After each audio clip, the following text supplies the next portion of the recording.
नमस्कार दोस्तों। पिछले कुछ दिनों में सिविल सर्वेंट्स से संबंधित कुछ ऐसी तस्वीरें वायरल हुई जिनको देखकर मुझे देखो पूरा यकीन है जितना मुझे दुख हुआ होगा उतना आप सबको हुआ होगा और इवन हर एक उस एस्पायरेंट को हुआ होगा जो ऑनेस्ट भावना से सर्विस को ज्वाइन करना चाहता है समाज के लिए कुछ करने के लिए। लेकिन इन तस्वीरों के बाद ना नेगेटिविटी काफ़ी छा गई सिविल सर्वेंट्स को लेके कि ये तो सारे करप्ट होते हैं, पैसा, पावर, प्रिविलेजेस, बस इन सबको ध्यान में रखते हुए सर्विस ज्वाइन करते हैं और एक बार सर्विस ज्वाइन कर ली तो जनता को तो बस भूल जाओ, पॉलिटिशियंस के आगे घुटने टेक दो। काफ़ी नेगेटिविटी छा गई। इवन देखो सिविल सर्विसेज एस्पायरेंट्स का बेचारा को कोई दोस्त भी नहीं, उनको भी लोग बोलने लगे कि यूट्यूब पे सिविल सर्विसेज एस्पायरेंट्स की वीडियो वायरल होती हैं, वो कल को यही सब चीज़ें करने के लिए तैयारी कर रहे हैं एग्ज़ाम की। देखो अगर कोई यूं बोलेगा ना कि ज़्यादातर ऑफिसर्स करप्ट होते हैं, हैरानी होगी आपको, मैं इस बात से इनकार भी नहीं करता। ज़्यादातर ऑफिसर्स वास्तव में करप्ट होते हैं, लेकिन देखो अजय देवगन की ना एक मूवी है रेड, उसमें जिन्होंने इंदिरा गांधी का रोल प्ले किया है ना, उन्होंने एक डायलॉग बोला है कि हमारे देश में 10% ऑफिसर्स ऐसे हैं जिनके सहारे देश चल रहा है और उन्हीं 10% ऑफिसर्स में से एक हैं कीर्ति जाली। ये जो मैं न्यूज़ आपके साथ शेयर करूंगा ना, काफ़ी पॉजिटिविटी आएगी आपके मन में। ये वो ऑफिसर्स हैं जिनसे वास्तव में इंस्पिरेशन लेने की आवश्यकता है। आप यूट्यूब पे अनेकों ऐसी वीडियोस देखते हो, आईएएस आईपीएस की शादी हो रही है, मुझे आज तक समझ में नहीं आया वो वीडियो क्यों देखते हैं। ये शायद कॉलेज वाले देखते होंगे, आप लोग तो नहीं देखते होंगे, लेकिन किसने उनके अंदर ये इंस्पिरेशन डाली कि आईएएस आईपीएस की शादी हो रही है, वो वीडियो देखनी चाहिए, रॉयल एंट्री आ रही है, वो वीडियो देखनी चाहिए। पता नहीं ये चीज़ें हमारे समाज में कहाँ से निकल के आती हैं, कैसे एग्जाम्पल हम सेट करते हैं। खैर इनकी बात कीजिए आप, कीर्ति जाली 2013 बैच की आईएएस ऑफिसर हैं, हैदराबाद की हैं। सबसे पहली घटना मैं आपको बताता हूं इनकी। कोरोना में ये काम कर रही थी, असम कैडर में है ये। कोरोना में ना इनकी शादी होने वाली थी, लेकिन इनके जिले में ना केसेस की संख्या 100 से ज़्यादा थी एक दिन में। शादी आ गई बिल्कुल, लेकिन इन्होंने ना अपने इन लॉज को बोला मैं अभी हैदराबाद नहीं आ सकती शादी करने के लिए, मेरे ज़िले में सिचुएशन काफ़ी ज़्यादा ख़राब है, मैं नहीं आ सकती। तो जिनके साथ इनकी शादी होने वाली थी ना, ग्रूम, वो पुणे के रहने वाले थे। उन्होंने भी इनकी बात को समझा कि हाँ सी इज़ वेरी डेडिकेटेड ऑफिसर, तो उन्होंने कहा ठीक है मैं असम आ जाऊँगा। शादी होने वाली थी हैदराबाद, लेकिन इन्होंने कहा कि मैं नहीं आ सकती। तो छोटा सा फंक्शन ऑर्गेनाइज हुआ, कहां पर, इनके जिले में जहां पे इनकी पोस्टिंग थी। पुणे से वो पर्सन आया जिनके साथ इनकी शादी होने वाली थी, वो वहां पर रुका, इनके जिले में क्वारंटीन किया जितनी आवश्यकता थी। उसके बाद वहां पर एक छोटा सा प्रोग्राम, कोई डेकोरेटिव लाइट्स नहीं, कोई बहुत ज़्यादा शोर शराबा नहीं, गाना बजाना नहीं। आपको भी पता है उस समय कोरोना काल में सिचुएशन कितनी खराब थी। सिर्फ कार्नेटिक म्यूजिक जो साउथ इंडिया में चलता है उसके साथ इनकी शादी ऑर्गेनाइज हुई और शादी के अगले दिन इन्होंने ड्यूटी ज्वाइन कर ली। देखो मतलब सच एन इंस्पायरेशन। मैंने जब इनकी न्यूज़ पढ़ी ना, इतना अच्छा लगा कि यही वो 10% लोग हैं जिनसे ना सिर्फ हमें बल्कि पूरे समाज को इंस्पायरेशन लेने की आवश्यकता है। इसी टाइप के लीडर्स की हमें आवश्यकता है। खैर ये तो पुरानी न्यूज़ है। अब ये तस्वीरें काफ़ी ज़्यादा वायरल हुई। असम में बाढ़ आई हुई है, हर साल आती है, काफ़ी दुख की बात है।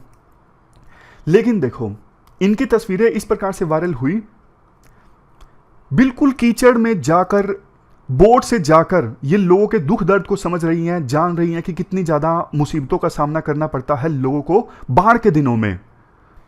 अपनी ड्यूटी के प्रति समर्पण और अपनी ड्यूटी के प्रति डेडिकेशन के, ये तो सिर्फ देखो एक दो एग्जाम्पल हैं, अनेकों एग्जाम्पल्स आप देखोगे। इन्होंने एक स्कीम चलाई थी, भोनी स्कीम, भोनी यंगर सिस्टर को कहते हैं। तो जब इलेक्शन थे ना, उस समय इन्होंने ये स्कीम चलाई थी ताकि महिलाओं में वोटिंग को लेकर ज़्यादा से ज़्यादा अवेयरनेस पैदा हो सके। और इस प्रयास के लिए इनको उस समय राष्ट्रपति थे प्रणब मुखर्जी, उन्होंने सम्मान दिया था और काफ़ी सारे सम्मान इनको मिले हैं। असम के सीएम से इनको कर्माश्री अवार्ड मिला, Karmashree award for excellence in public administration 2019-20 के लिए ये अवार्ड मिला था। इसके अलावा इन्होंने डीएम रहते हुए मेंस्ट्रुअल हाइजीन के बारे में भी काफ़ी अच्छा अवेयरनेस कैंपेन चलाया रूरल इलाकों में। इनके बारे में ये कहा जाता है, लोकल लोग कहते हैं कि जब वो आती है ना, आप देखिए कितनी साधारण सी साड़ी है। तो ट्राइबल लोगों का, लोकल लोगों का ये कहना है, जब ये आती है ना, ऐसा लगता ही नहीं कि जैसे कोई बहुत बड़ा ऑफिसर या अधिकारी आया हो, ऐसा लगता है कि ये हमारे अपने बीच की हैं। तो ये जो फील करवाना है ना जनता को, अपने आप में बहुत बड़ी बात है। देखो कुछ समय पहले आपको याद होगा एक आर्टिकल आया था डी सुब्बाराव का। डी सुब्बाराव जो काफ़ी प्रतिष्ठित आईएएस ऑफिसर हैं, उन्होंने बाद में आरबीआई के गवर्नर के तौर पर भी काम किया। उन्होंने ये कहा अपने विचारों में कि देखो मैं खुद आईएएस रहा हूं, मैं इस सर्विस की तौहीन नहीं करना चाहता, लेकिन ये कड़वी सच्चाई है, आज के समय में आईएएस ऑफिसर्स ने देश को फेल कर दिया है। मतलब वो अपनी ड्यूटी पूरी तरह से निभाने में सफल साबित नहीं हो रहे हैं। वो अपनी एक कन्वर्सेशन शेयर करते हैं सीएम के साथ। एक सीएम ने उनको बोला था, आज के समय में जितने आईएएस ऑफिसर हैं ना, उसमें से 25% तो ऐसे हैं कतई करप्ट हो चुके हैं, सिर्फ और सिर्फ पैसा, जनता जाए भाड़ में, कुछ नहीं सोचना, जनता के बारे में पैसा चाहिए सिर्फ, बस उतना ही। बाकी 50% ऐसे हैं जो ऐसा नहीं है कि बहुत ज़्यादा पैसे के पीछे हैं, लेकिन वो अब कॉम्प्लेसेंट हो चुके हैं। मतलब उनको कुछ भी बोल दो असर नहीं पड़ता, वो अपनी ड्यूटी के प्रति उतना एक्टिव नहीं है। सिर्फ 9 से 5 ड्यूटी नहीं करनी होती, हाँ, कोई ऐसा समर्पण का भाव नहीं है, डेडिकेशन नहीं है। बचे 25% ऑफिसर्स। तो सीएम ने कहा कि मैं सिर्फ इन्हीं 25% ऑफिसर्स के सारे अपना काम चला रहा हूं। उन्होंने देखो ये भी कहा, दिक्कत जो चीज़ों की है, एक मोरल कंपास, सर्विस में एंटर करने के बाद ना ज़्यादातर ऑफिसर्स अपना मोरल कंपास खो देते हैं, और दूसरा कॉम्पिटेंसी, अपडेट नहीं करते। आपने देखा होगा, मतलब आपने महसूस भी किया होगा कि अगर हमारे पास कोई विकल्प आ जाता है ना, जैसे कोई जॉब लग गई, एज ए पीसीएस में सिलेक्शन हो गया या फिर कुछ दूसरी जॉब लग गई, तो कई बार सिविल सर्विसेज के लिए डेडिकेशन थोड़ा सा कम हो जाता है। मैं यूँ नहीं बोल रहा हूँ सबका कम हो जाता है, लेकिन थोड़ा सा कुछ लोगों का कम हो जाता है। एक बार अगर कोई अल्टरनेटिव मिल गया तो सिविल सर्वेंट्स जब सर्विस ज्वाइन कर लेते हैं ना, तो इतनी सारी प्रिविलेजेस मिलती हैं, तो कॉम्प्लेसेंट हो जाते हैं, अपने आप को अपडेट नहीं करते। एक फेमस कहावत है, जब मुश्किल समय होता है ना, वो आपको स्ट्रोंग बनाता है। जैसे एस्पायरेंट की लाइफ मुश्किल होती है और ये आपको स्ट्रोंग बनाता है, लेकिन सर्विस ज्वाइन करने के बाद तो सब कुछ प्रिविलेजेस मिली। हाँ देखो, बेसिक प्रेशर होता है, लेकिन वो डिपेंड करता है कि कोई कितना लेता है। प्रिविलेजेस आपको इतनी सारी मिलती हैं, टाइम अच्छा है, तो अच्छा टाइम आपको कमजोर बनाता है। फेमस कहावत है, आपने भी सुनी होगी। तो इन चीज़ों के चलते ना उन्होंने कहा कि ज़्यादातर ऑफिसर्स अपना मोरल कंपास और दूसरा कॉम्पिटेंसी खो देते हैं, जिसका खामियाजा देश को भुगतना पड़ता है।